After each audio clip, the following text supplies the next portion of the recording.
Welcome to another episode of Follow the Brand TV. I am your host, Grant McGaugh, CEO of 5-Star BDM, a 5-star personal brand and business development company. I want to take you on a journey through another deep dive into the world of personal branding and business development using compelling personal stories, business conversations, and tips to improve your brand.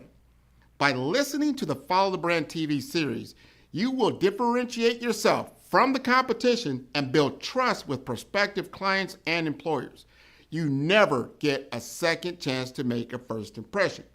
Make it one that will set you apart, build confidence, and reflect who you are. Building your 5-star personal brand is a great way to improve your skills and knowledge. If you have any questions for me or any of my guests, please email me at grant.mcgaugh@5starbdm.com. Now, let's begin with our next episode on the Follow the Brand TV.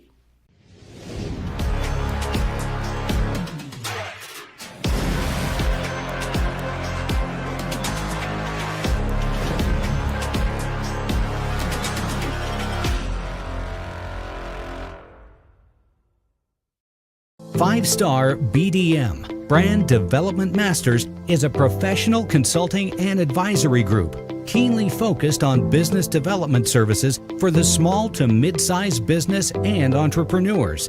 Although every business is unique, they often share business development challenges that can be addressed through smart branding. Services include process improvement and operations, digital strategy and transformation, business intelligence, digital marketing, and personal branding. Our business and personal branding company has helped a number of professionals and organizations to optimize and grow. This results in more business, more opportunities, better reach, positive outcomes. Visit www.5starbdm.com today to learn more.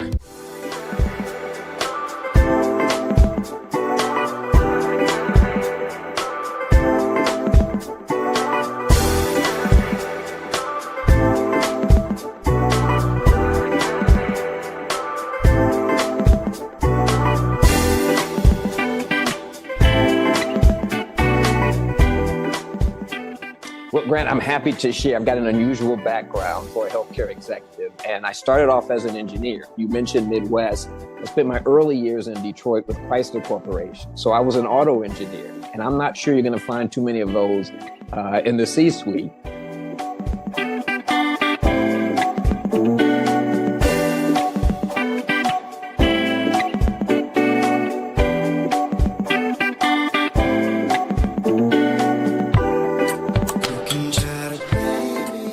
So it was really developing those relationships. And as folks try to progress from early career to mid-career, from mid-career to the executive suite, it's those relationships. Of course, it's this delivery. You got to deliver. You got to hit those metrics.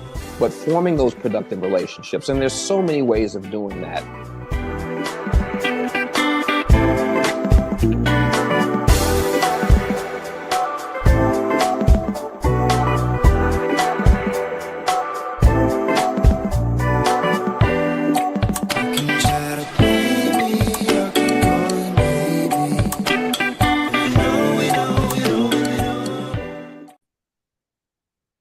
Welcome, everybody, to Follow Brand Podcast. This is Grant McGaugh, and we're going to go to Chicago, of all places, the Windy City.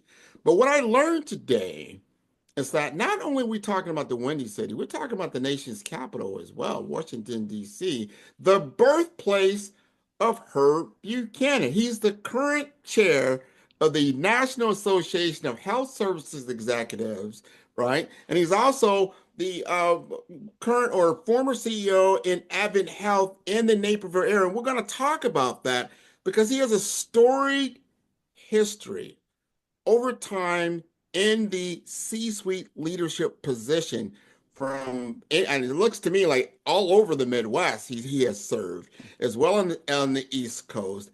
I'm very, very impressed with his background. We're going to have a candid conversation about himself, about senior leadership, and how he sees the landscape going forward. So, Herb, would you like to introduce yourself?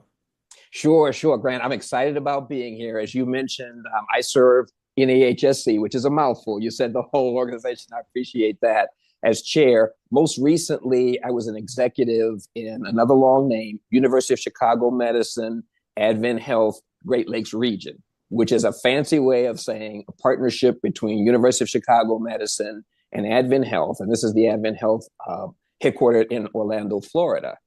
And so we've got a 4 hospital system that combined with University of Chicago's main campus downtown and then a campus on the south side of Chicago.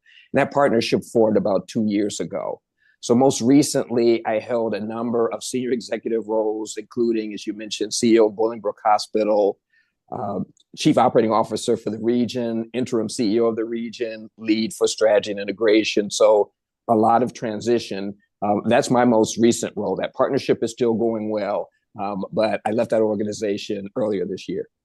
This is going to be a great discussion because what's top of mind for me is leadership and leadership pipeline, specifically in healthcare and hospital operations and IDNs and the like. You have the purview and the experience of looking over all of those different things and have lived it. You have a lived experience. I think that's wonderful.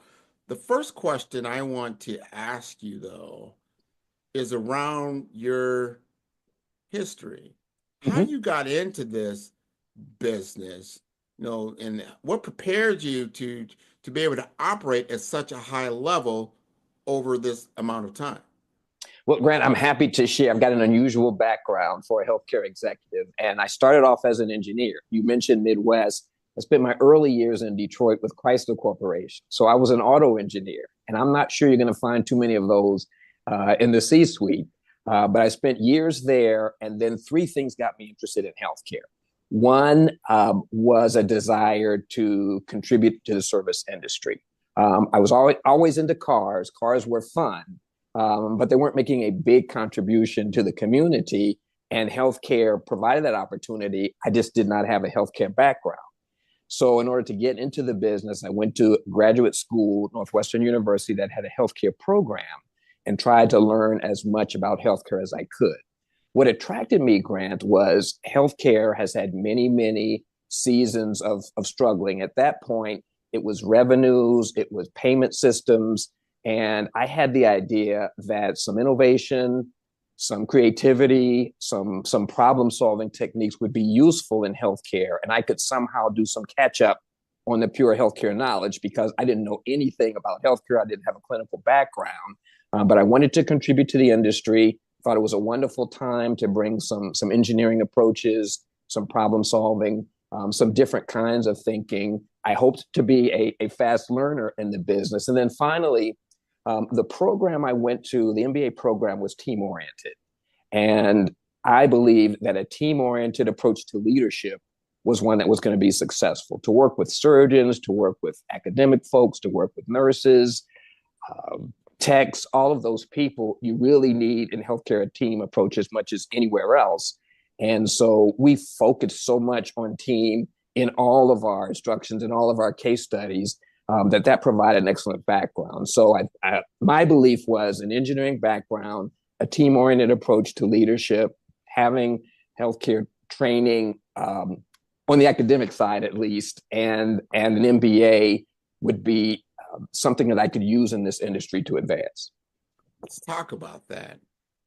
I've got a lot of people that come to me and say, Grant, I've got my MBA, I've got my education, but I'm having trouble breaking into the field, or I'm having trouble getting to that next level. I'm in management, but I'm not in the directorship, or I'm trying to get into that VP level, all those different things to ascend.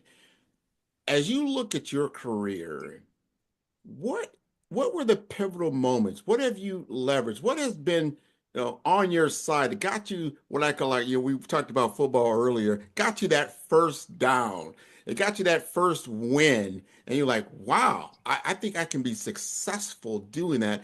That would be also something that could be beneficial to someone else listening to this show.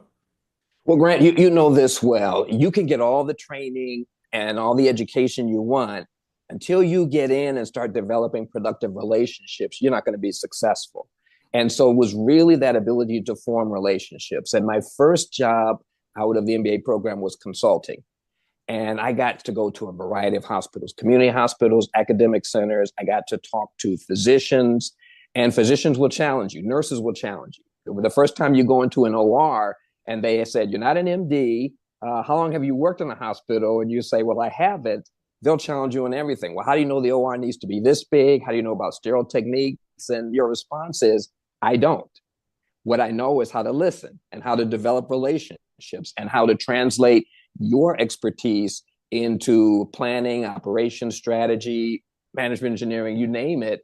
So it was really developing those relationships. And as folks try to progress from early career to mid-career, from mid-career to the executive suite, it's those relationships. Of course, it's this delivery. You got to deliver. You got to hit those metrics, but forming those productive relationships. And there's so many ways of doing that. There's internal, where you look for opportunities within your scope of interest, and outside of your scope of interest is volunteering for things outside of your formal responsibilities. It's having mentors and sponsors and organizations that will say, oh, we know Grant. He helped us to achieve this. He helped us to achieve that. He's fun to work with. He gets things done. He's organized. He's structured. Those kind of relationships will ascend. Formal and informal conversations. You and I both know that when you're outside of the room, that's when many of those conversations are happening. So if someone is thinking about you, you want those people in the room to say, oh, I highly recommend. I had a good experience. Talk to so-and-so. They will tell you that this is going to be a good move for you. So you and I both have talked to folks who have struggled a little bit. How do I get to the next? It's really about relationship. It's about delivery. It's about knowing who is making those decisions, who the movers and shakers are, taking opportunities to work with them, to be on committees with them and demonstrate your worth, looking for opportunities that aren't comfortable for you, showing that you're willing to grow and that you can adapt, all of those things. Mentors and sponsors can be tremendous help in that regard. And so I talk to a lot of people who have hit that maybe that hurdle or just slowed down a little bit and are trying to get kick-started. And typically the same solutions work. Who's in your corner? What are the opportunities in your organization? What haven't you done? What do you need to do to fill out your resume? Who do you need to impress? In some cases, it may even be changing the organization, but what can you do in your current place to impress folks? People are looking for problem solvers. When you make yourself a problem solver, you're attractive to the C-suite. Well stated, well stated. And the one word that comes to me as you just stated that, and we're going to talk about your other big passion, which is the National Association of Health Service Executives, where you serve as the chair, is gravitas. Mm-hmm. When I've met with you and I've been with you, there's a feeling of gravitas and great humility and then great depth. That's what I feel when I'm in your presence. And we've talked about this association. A lot of people, some people aren't even aware still today of the National Association of Health Service Act. Been around 50 plus years, but some of the most prominent African American healthcare executives have been a part or still a part of this organization. It's very, very important. And I've taken up as my purpose to make sure that awareness is not a problem. It's just a matter of now you want to consider being a part of it, or you see what you said even earlier. What does it accomplish? What is its purpose? What is it doing? Talk to us about the organization and how you feel that it's going to move forward.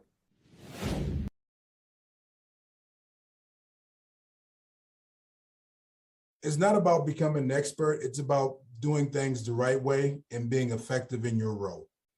And so you can be the smartest person and you can know everything about heart care. You can know everything about oncology. You can know everything about surgery. You can know everything about primary care, but you may not be effective in your job.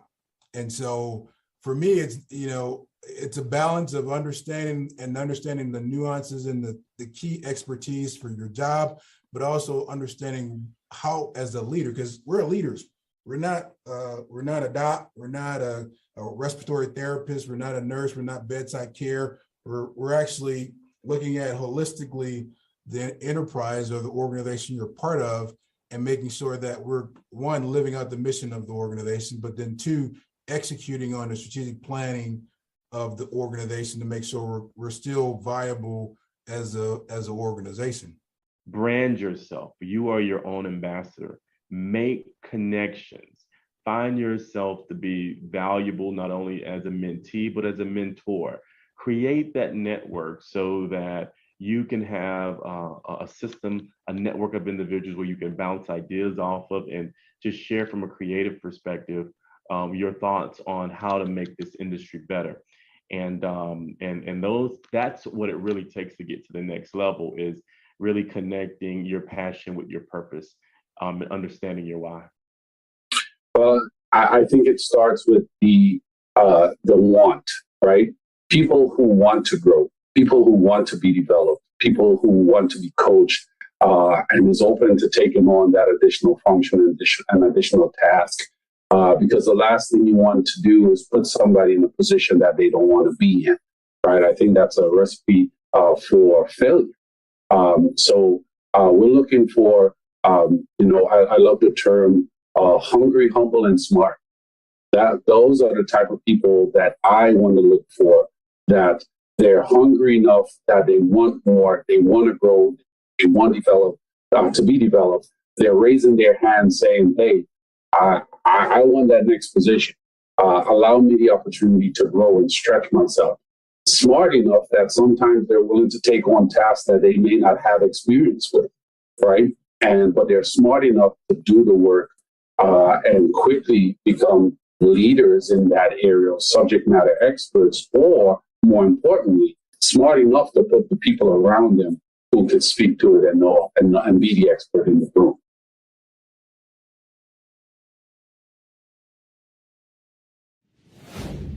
I'm glad you asked that, Grant. And I've got a mouthful, so you tell me when to pump the brakes a little bit. But the things that you started off with, gravitas, presence, reputation, all of those things, many of those are the result of my experiences with the National Association of Health Services Executives. Early in my career, I met Kevin Lofton, who was one of the biggest names in the business, did the largest faith-based merger in healthcare history. He's been a mentor of mine for almost 30 years. He introduced me to NAHSE and all of the elements that you mentioned. If you are looking to strengthen any of those, you can find it within the organization. The goals of the organization, of course, are to advance people with diverse backgrounds into leadership executive roles, to expand their careers, and to address health equity issues. And there's been track record, years and years of success. I've been fortunate to have developed the things that you witnessed and that you observed by looking at the leaders in the organization who have been there for decades and decades and have given back to the organization. They've sponsored, they've mentored, they've taught, they've in the educational conference, they've done segments to teach people how to do everything from mergers and acquisitions to revenue cycle, you name it, the gamut. They've expanded to include entrepreneurs. So the organization is about helping folks give back, achieve health equity, and advance their careers. And everything from graduate school case competition, which brings graduate students in, gives them opportunities, teaches them problem-solving skills, exposes them to executives, to mid-career folks who can expand their skills, find mentors, find opportunities. The organization also helps folks find opportunities. Search firms are part of the organization, all the way up to Elevate, which is a unique organization brought together by senior system executives to help the next level or the next phase of executives ascend to senior system level positions. So all the things that you mentioned that folks are looking for are somehow available, connected to partnering with NAHSE. And I tell folks, when I tell them about the organization, that a large part of my mentoring, a large part of my advice, a large part of my opportunities, my friends in the industry have come from this organization. Certainly there's AHA, there's ACHE, and we want to be inclusive. But for this organization, their values align with values that many of us have. And the people there have a family type atmosphere where they're willing to give. And for folks who are struggling to find a senior executive who's willing to invest in them, if you can't find it in this organization, Grant, I don't know where you're going to find it, because it's just that kind of atmosphere. So I became chair because of years and years of contributing to the organization, but also because people developed a trust in me to get things done, to organize, to plan for the future, from years and years of them pouring into me, of me demonstrating, of me pouring into young folks, of judging the student case competition for 20 years. All of those elements are part and parcel. And if this begins to sound like a commercial for the organization, well, it is, because it has done so much for me and for so many others, and will continue to do so. And it's an important priority for me. 100%. Love what you just stated. And it's important, especially, I love the case competition, because that's when you're seeing people, what you talked about earlier. You're in engineering, then you got into your MBA, and then you started getting some healthcare experience to be able to go on that track of going into healthcare leadership at some point in time. But that starts at the collegiate level, and that the organization has tapped large schools, the Ohio States of the world, the Big Ten, the Big Four, the Power Four, all that, but also HBCUs. Exactly. You know, that they're not only just participating, they're actually placing and being considered for top honors within the program. So they're competing with the best of the best. And then the winners of those programs get to meet with senior executives of very large institutions like Kaiser Permanente, that you're invited out.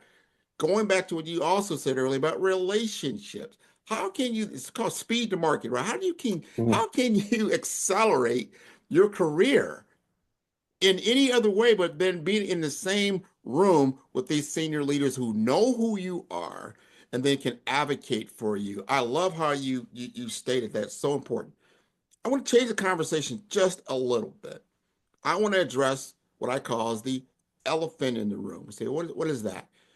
Now we say health equity. We've said diversity in inclusion and equity, or I don't know if I put it in the right sequence, but DE&I. We go all the way back to affirmative action. I mean, these things have always kind of cropped up. They ebb and they flow. I want you to talk to those younger people. We just talked about, they're like, hey, we're getting out, we're getting our experiences, but hey, am I going to be, not getting an opportunity because of my culture or who I am? Talk to those people that have those questions.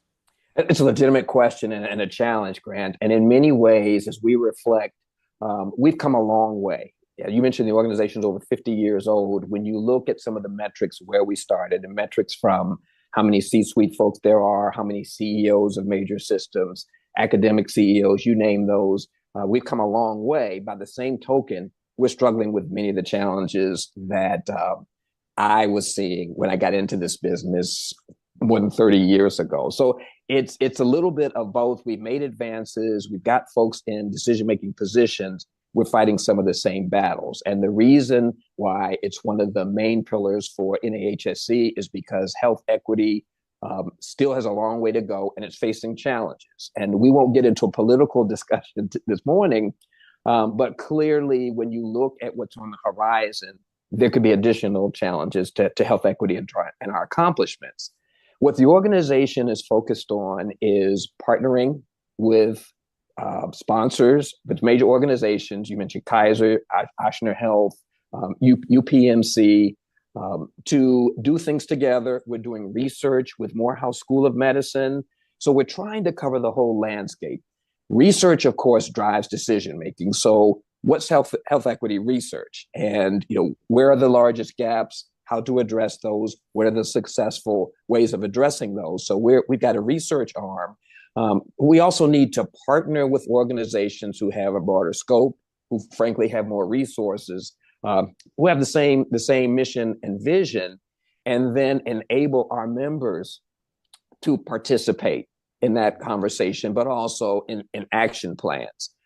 Health equity is going to continue to be a challenge as long as organizations are still struggling with making it a priority with their board, a priority with their annual goals, priority with their C-suites, evaluating their C-suite members on how to advance those needs. We're well aware in general of the community needs. Where we struggle, of course, is effective solutions to address those. We'd like to be a clearinghouse. We'd like to be the place that AHA, ACHE, you name the organization, comes and says, one, where do we find information? Where do we find people who are interested in impacting this? And how do we partner? And we need to build on that. That's been our goal for some time. We need to get better and better at that. And developing partnerships will help us in that regard. But for young folks who are interested in health equity, you got to find out where your organization is, because many, as I've seen in the last few years, have stated it and haven't been serious about it. So don't get discouraged. That may not be the case. Some have made appropriate investments. Some need to do more. And then where in the industry can you find other opportunities? Certainly with our organization, we're working on that, possibly with an ACHE and others. But like-minded folks, it's always good to be around like-minded folks when you're trying to tackle a big problem, when you're trying to find solutions. I believe at every annual educational conference, and probably our CEO suite, C-suite conversation as well, we have folks who come in and talk about health equity and what things they have done. So I certainly encourage folks to get involved with our organization and find out what the opportunities are. But in the field, back at home, it continues to be a challenge. And I can't name a whole lot of organizations that I would say are the benchmark for achieving. We've been talking about this for a long, long time. And when there are problems in healthcare that you're not making a significant dent in, it would indicate that they haven't been the level of priorities that we thought they were. And we have to impact that as well. So getting our folks on boards, getting them into the C-suite, you mentioned earlier, having that voice is so important. And that's what drives organizations. When Kevin and Lloyd put the Common Spirit merger together, health equity was on the agenda. When Gene and Skogsberg put Atrium Advocate together, health equity was on the agenda and a significant investment. That's how it gets done.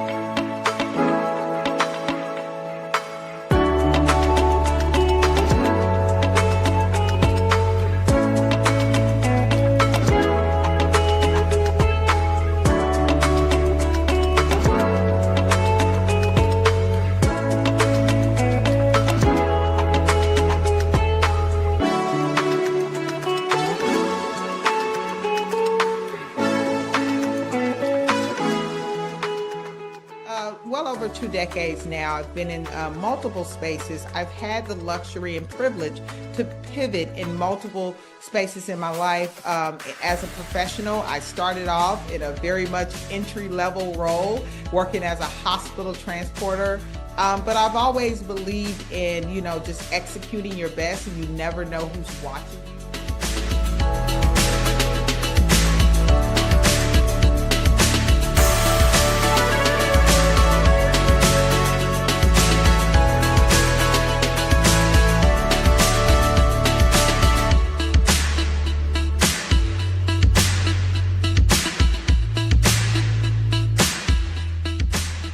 You know what? How many other professionals are, stellar in their roles, but they are looking for other opportunities. But they're just, the gap is the skill, maybe the jargon, or not only the skills, but how to apply it, And I know that was a gap for me. You can be in really large institutions, but you can still feel unfulfilled in a lot of ways.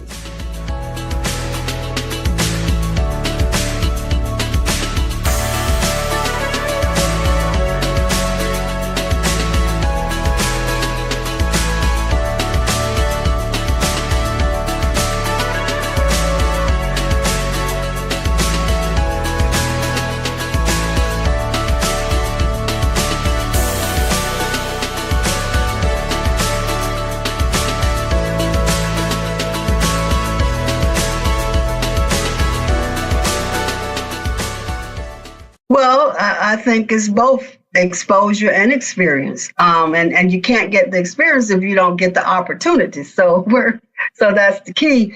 But it goes back to a couple of things. One, as I said earlier, well, several things. Let's put it this. So you have to sort of think through and be very intentional about what you want to do and what it takes. And then that means, obviously, to your point, you get your education and you get the credentials, et cetera. And what's next? So what next is, first, whatever role you're in at that point, make sure that you are doing the job. You're getting the job done. So performance is key, first of all, in whatever role you're in. And then secondly, and this is where we, as I said earlier when we were talking, it can't just be you. No one gets to the next step just by themselves. So it is about exposures. It is about having those mentors and those counselors and coaches and people who will mentor you and sponsor you. And sometimes that's what we, particularly people of color, we don't have a lot of times folks who are mentored or coached or have a sponsor. So you have to be open to creating those relationships that are key, both internally to wherever you are as well as external. When people arrive in the CEO, CFO, C whatever O role, our biggest impact is helping the next generation. So if you can figure out a way to network, connect, create, and get your 5 to 10 minutes of FaceTime, they're happy to receive it. I'm happy to receive it. But make sure that what you have to say is impactful. So do your research. Because those 5 or 10 minutes that you're vying for, so are, hundreds of other people, literally. So make sure that you remember and know what you want to say in those 5, 10 minutes and make sure it's memorable. I exercised a little bit of that in my introduction. Anecdotally, from the moment I got into this position, the number of women, Black women, Haitian women, Black men, who have just come and said, you made me believe this is possible. Now I can speak too. And it's not about just appeasing, but they see the move towards inclusion, the need, the move towards someone who can represent their voice.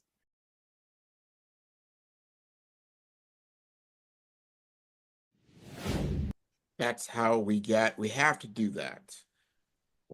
And I want to change the conversation just a little bit because this is so important, because these are what I call C-suite discussions. Talk to me as if I am the chairman of the board of a major health system and you are my CEO. And I'm going to ask you, what are the major challenges in healthcare as far as trends, topics, situations, challenges that I may not be aware of that I would ask you to address? Oh my goodness, there's a long list. Certainly health equity, and we would assume that they're aware of that. They may not know the gravity or they may not know the lack of progress. So health equity, of course, comes up early on. Staffing is one, particularly for boards, Grant, that I don't think people really appreciate. All the projections for nurses, for techs, for physicians, for just about every position in our business, all the projections say that we're not going to have nearly enough resources to match the demand. And as more and more of baby boomers, Gen Xers age into the area where they need more health care, we're not going to have enough folks to provide the care. So whether it's nursing schools, medical schools, finding people just to provide services is a challenge today, and that's only going to get more difficult. And you have to stay ahead of that. So what are the strategies with schools, with communities?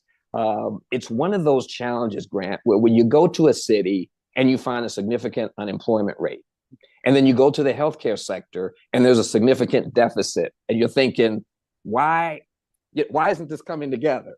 and programs that start as early as grade school, middle school, that introduce folks to healthcare and tell them, if you're a nurse, you can find a job anywhere on the planet. You should never be unemployed as a nurse. Similarly for techs, physicians are opting out in many cases. It's a lot harder to deliver services than it used to be. So ensuring that we've got resources, I don't think boards have a full appreciation that this is a problem that has to be solved, and it has to be solved in partnerships with communities, with schools, with universities, graduate programs, as well as those. I would say continuity of leadership. The C-suite is turning over so rapidly. I think the average tenure for a CEO now is 3 years or less. Match that up with the benchmark in the industry. It takes a couple of years to learn a culture and really understand how to move it. Now, you can come in with your 100-day plan or your first 3 month, your first quarter plan or whatever. That's well and good. But to learn how an organization works, to develop board relationships, community relationships that are productive, it takes 2 years. So if your tenure on average is 3 years and it takes you 2 years to start making a mark, that's not a good plan. So for boards, continuity, and in some cases it's because boards and ownership and leadership is changing. In some cases it's people moving on. But stronger retention approaches to keep people on board. Anyone who has ever drafted and tried to execute a strategy, even outside of healthcare, knows you got to have a consistent team to get those. You can't hit the reset button every 18 months, every 2 years. So continuity of a team. Organizations that have been successful, the Cleveland Clinics, the Mayo Clinics, Advent Health, have been able to get a cadre of leaders and hold on to them. So as they develop and refine their strategies, they have some consistency. Organizations, even the Fortune 100s, that have a new CEO every couple of years, their performance is like this because you have to reset, and people are going to follow the C-suite. Board is going to follow the C-suite. Competitors are going to pay attention to the C-suite. And if you're constantly having to reset, and the CEO doesn't want to come in and say, well, what did my predecessor do? Let's do that. Now, they're going to come in with their own agenda. And so asking the leaders in the organization to reset consistently is a significant problem. So again, I could go on and on about this, but there are things like medical records, use of artificial intelligence that really need to be figured out. They have tremendous potential. We have to figure out how to channel that into the most productive, because we need efficiencies. One of the retention issues I mentioned earlier can be addressed by efficiencies in the organization. So capacity for resources, in some cases, capacity for beds and outpatient services. There's one I don't want to fail to mention, and that's competition. Yes. So many people, private equity is getting into the business, Walmart, Amazon, everybody wants to get into healthcare. Everybody doesn't understand the complexity of healthcare. And we've seen major organizations jump in, spend billions of dollars and get out because, oh, this is tough. So yes, we knew that. So, but the competition, of course, makes it so much more difficult. And one of the reasons why you see so many hospitals joining systems is because of the competition. And to access resources or technology, they need the support of the bigger systems. But now we're just trying to figure that out. So we talked about a merger, Atrium and Advocate years ago. That's Carolina, Chicago, Wisconsin. Healthcare generally is thought of as local. So they've got to figure out a strategy to make that make sense. They can pool their resources to do technology, pool their resources to do supply chain, pool their resources to do health equity. How do you make those regions work as one, get best practices, et cetera, because there's an appetite for mergers. The mergers just have to make sense. That is a lot. Yeah, it is a lot. It is a lot. Especially as a board member, like, how do you compete? We talked about this earlier about, and it's an analogy that we pull together our plans. We're a good team, and we're going to face an opponent to win the game. Mm-hmm. And we've done our assessment. and we'll figure out, you know what, we can do this, this, and this, and we should, leverage our strengths against their weaknesses, and we'll be able to go ahead and score and score at will.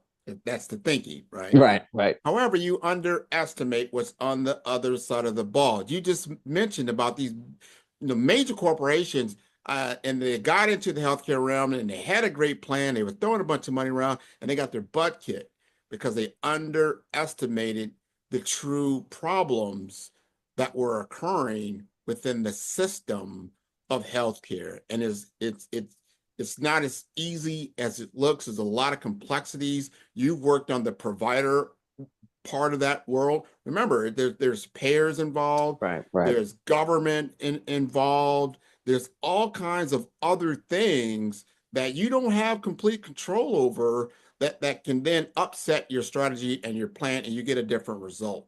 Very, very important. Before we get out of here, I want to ask you this.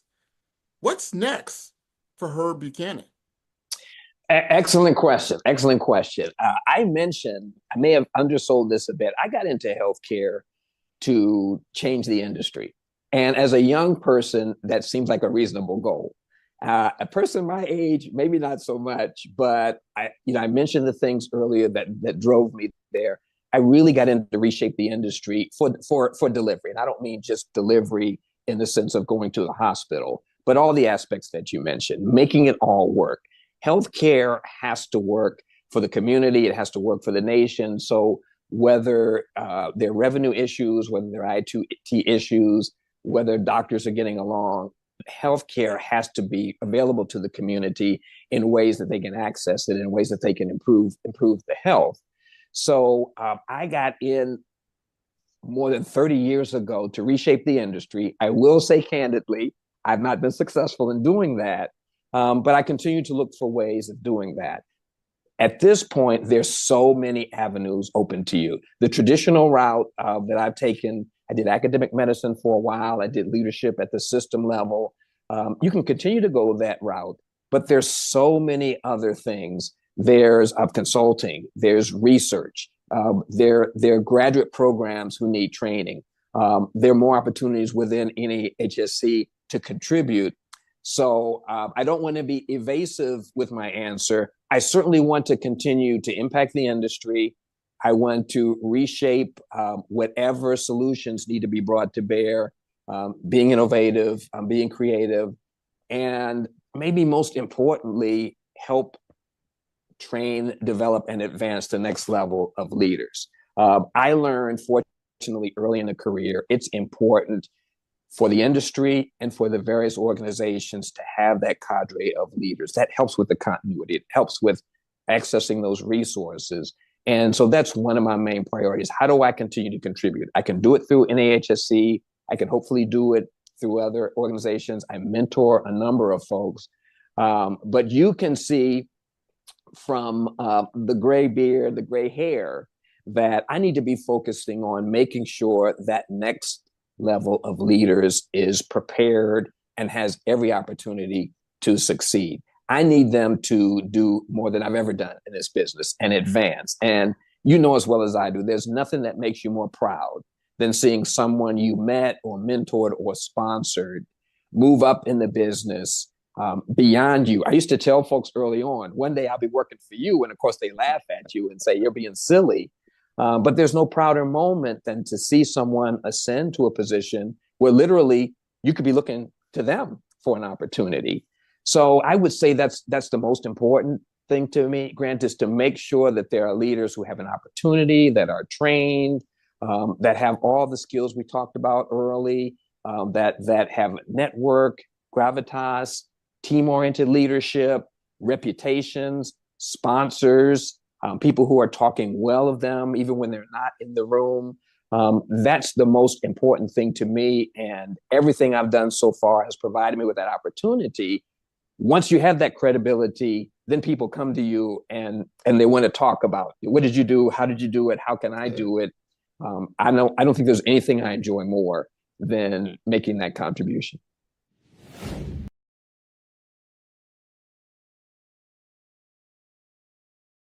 Follow the Brand TV broadcast host, Grant McGaw, as he visits with top executives and entrepreneurs to find out their secrets of success with their personal brand.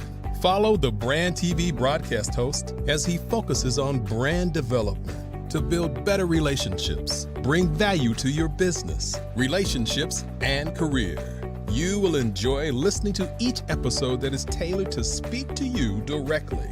If you're looking for this type of clarity in terms of building your brand, you have tuned into the right station. Each episode will help you to shape a conversation in the 5-star BDM network of 20,000 professionals and become a springboard for your corporate engagement and business opportunities. Each guest will frame their story in the areas of personal branding, business development, career development, financial empowerment, and technology innovation. Grant McGaugh explains why he is the CEO and owner of his own professional career. Grant is an accomplished business leader and entrepreneur who wants to give back to individuals to grow their personal brand strategy. Tune in as he weaves his story about new possibilities, while to you exceed expectations. If you love storytelling, this show will make for fun. Hello, leaders and visionaries.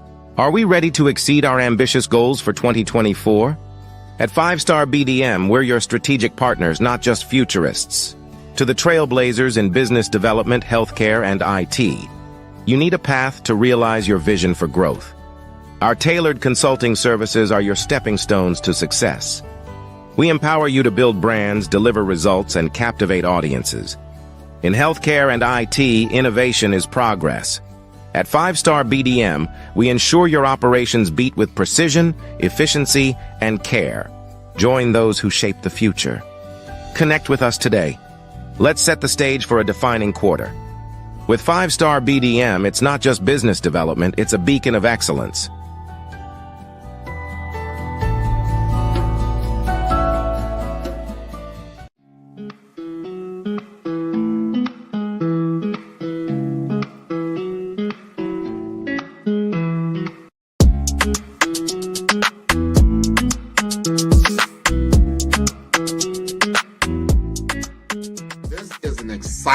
Exciting time to be in digital marketing with the advent, the explosion of generative AI chatbots. They're better known as ChatGPT. There's Bard, there's Claude, there's all kinds of this new one came out called Gemini. There's so many different tools that really what it comes down to is that it's made my business more precise. I can do things more quicker, I would say, and to elevate my brand messaging to a level that allows me to be as creative as possible.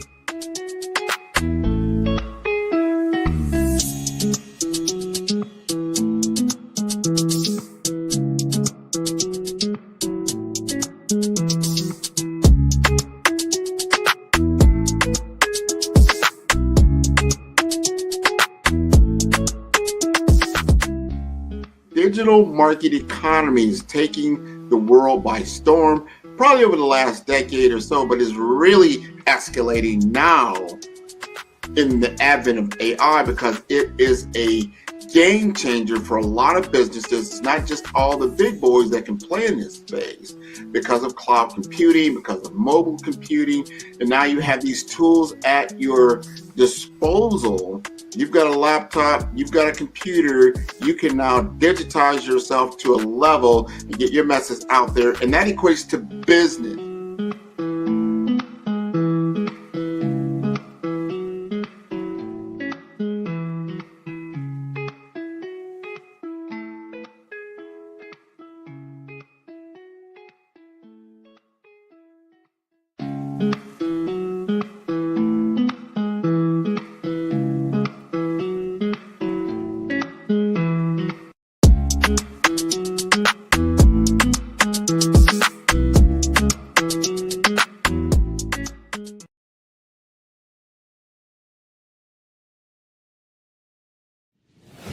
Well, you made a significant contribution through your tenure, what you've done as you look back on your journey. It's been wonderful. I thank you for being that person in the room when I wasn't in the room, and that you were helping to make the decisions that we can get better patient outcomes for our community. And we want to continue to have voices like that available to us in all the different boardrooms that are in America in healthcare. I have just one more quick question because Sure. it's on my mind. And because you're from DC and that you've lived in Chicago, and you mentioned a little bit about Detroit, and I'm not sure if you're into college football or it's the NFL, but are you a Commanders fan? Are you a Bears fan? Are you a Lions fan? Talk to me about that. Well, let's deviate just ever so slightly and say I'm a diehard Wolverine. Oh, there we go. And while this isn't a good year for us, we're on the heels 2024 national championship. So we'll hang our hat on that. As far as professional football, this is a rough time to be a Bears fan. I always try to support the home team. I'm a big fan of the Commanders and what they're trying to do. Their new quarterback is dynamic, and I'm looking forward to seeing him in advance. My son is a diehard Commanders fan, so I'll go with the Commanders. Next year, our conference is in Pittsburgh, so a shout out to Pittsburgh. And I'm a big fan of Mike Tomlin, and hopefully we may get him to make an appearance. So I don't want to evade the answer.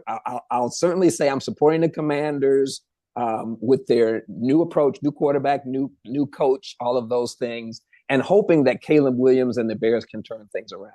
Well, I'm just going to just tee off on that Steelers because I'm a big-time Steeler fan.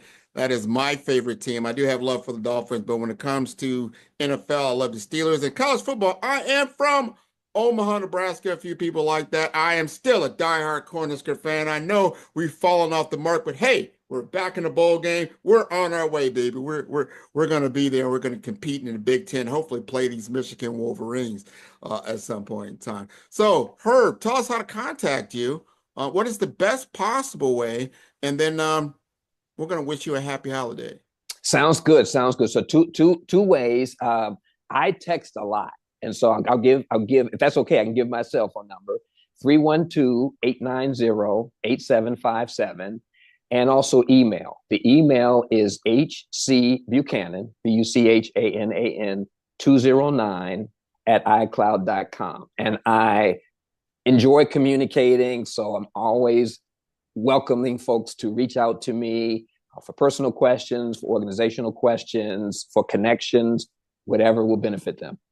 I love it. I love it. And this is what I do. I've been doing this lately. I'm going to ask you this because it's real-time testimonials. How did you feel about the interview you just did on the Follow Brand Show? I feel wonderful about it. First of all, the host is spectacular. He makes me feel like I'm on one of my favorite podcasts. I really enjoyed it. The questions are insightful. They're relevant to the audience. They get us going to talk about the things that we need to share with folks. So I enjoyed the podcast. I would do this over and over again. Even if we just talk sports, I would do this. Well, we might have to do that definitely in 2025. I want to invite your entire audience and your entire family to tune in to all the episodes of Follow Brand. You can do so at the number 5. That's 5-star BDM. That's B for brand, D for development, and for masters.com. This has been wonderful, and I look forward to talking to you again, my friend. Thanks a lot, Grant. Happy holidays to you. Enjoy, and go Cornhuskers. Go Big Red. I love that. Welcome to the Follow the Brand TV show, where Grant McGaw unlocks the secrets of personal branding, business growth, and leadership with today's top industry leaders. Dive into a world of dynamic conversations and insightful exchanges that redefine success. Picture this: industry leaders and business professionals speaking on stage, interacting on video calls, and engaging in behind-the-scenes podcast setups. Grant McGaw brings together the brightest minds, creating a space where laughter and deep conversations coexist. Man, who's your favorite podcaster? Man, Grant, man. I love Grant's podcast. Well, who's Grant? I'm going to send you the link. I love Grant. I love the interview. I've done a lot of these, and this is a great one. It's always great to talk to people who know what they're doing, and it's clear you're a great host, and you've done this many times before. I feel great that we're having this conversation here. Met a new person in business who I previously didn't know. It was an amazing podcast. Grant is an amazing interviewer. I learned a lot. Really enjoyed this. Great questions, great talk track. Super appreciate you having me on. It's been a very fun episode to talk about a lot of things that I don't always get to dive into. So this has been a fantastic conversation. I wouldn't be where I am here today, of course, not on this stage, however, not in my current business projection and my current business model without working with you.